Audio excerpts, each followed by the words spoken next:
Space alumni is actually coming back. It was kind of, some people inside of Space Generation had started making a membership type site to help create these tools and help get that conversation going on a bigger scale. So now they're going to be bringing some of that back. I'm sure we'll be integrating with them and making sure that that's a seamless way that more people across the world can find out about Space Generation activities and we can share information more effectively. But definitely use the tools that are available now and don't get stuck using one tool and only that tool. We've seen inside the space industry that that's what happens. People get their one thing and they like their one thing and it's theirs and they don't want to change. Well, there's always something new coming along on the horizon, so be open to new tools and to learning about new things. This Google spreadsheet that we started using just became available and was invaluable for keeping everybody on the same version of a document instantly across any time zone in the whole world. So there's amazing stuff out there. Be ready for it, and Jim and Chris and Kevin and the whole web team is going to keep it going and give you as many tools as they can possibly give you. But it's your job to let us know when a new one comes up. There's hundreds of people in the Space Generation for that reason, so that we can keep each other informed as to what's going on. Now, outside of that, sometimes we find different groups that have a whole new set of tools or a whole new set of activities that we need to know about and that we want to get people interested in. And today we're going to hear about one of those in just a few minutes. If I can get onto the next page of my schedule, if I can get Peter Jack to come up. Peter is with Eurovia. It's the European Aerospace Students Shaping the Future. He is working with a group here in Europe that's doing similar projects to Space Generation, and we want to make sure that you guys know and understand what they're doing and how we can work together.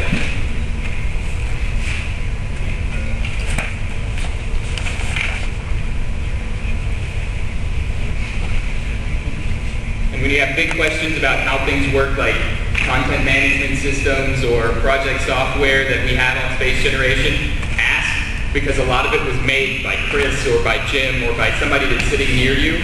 And if you want a feature or you want something that's not there, it's just like with the money. Sometimes you ask and you get exactly what you were asking for. So don't be afraid to make big requests. The worst thing that happens is you don't get it. But you didn't have it to begin with. The best thing that can happen is you get twice as much as you wanted. Tim, I just have one comment. Yeah. Sorry, my brain is really working very slowly today. We actually just have, I don't know if you've heard about it, Oracle Collaboration Suite. It's, well, Oracle, so you understand how professional the product is. The European Space Agency is allowing us to make use of that. So it's another thing that if you need it, let us know, and then we can set up a meeting for you with OCX. Okay? Just a question. You are talking here about the large variety of different tools to manage information and to get in contact with each other. But I think at some stage it might be too many tools, because you can just get lost. Don't know where to go with. I agree with you. Look at your daily life. Indeed, you only need a couple of good ones.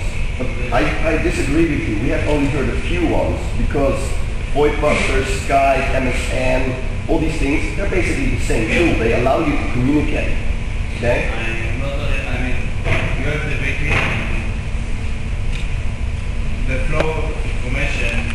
It's not only enough that it's there, you have to know where it is. We have, I mean, what you're saying is true. The biggest problem that we have actually is people in the web team, right? People putting the information online and then sending a message to the talk list with that information. What I realized is that I have been over the years sending so much useful information on the talk list, but then it's gone. And that's why I started using Wiki to at least sending the information, but also sort of archiving it. And then after that, it's a matter of housekeeping. Where do you keep the information in the right place? But we need help with that. You don't need to be technically savvy to help organize the files, organize the structure. So any input that you have, critical comments, just give it to us. But even better, join the web team and take charge of putting things in the right place. Right? Because in 2004 we had a habitat workshop in Estek, and we were looking for the DVD from that workshop. Maybe it's somebody here has a DVD for the 7-4 ethic workshop, you can tell us in family. You see, this is the thing like, you did a DVD, but now we don't know where. And there's a lot more examples just like that. But we're going to move on, and if you've got something specific about the web team or about how we're organizing the information, or if you have a better idea, be sure to talk to the web team, and especially Jim, who keeps up with all of the amazing electronic things. He moves all the electrons around personally, one by one. So if you need something else, talk to Jim during lunch. But right now, we're going to move on.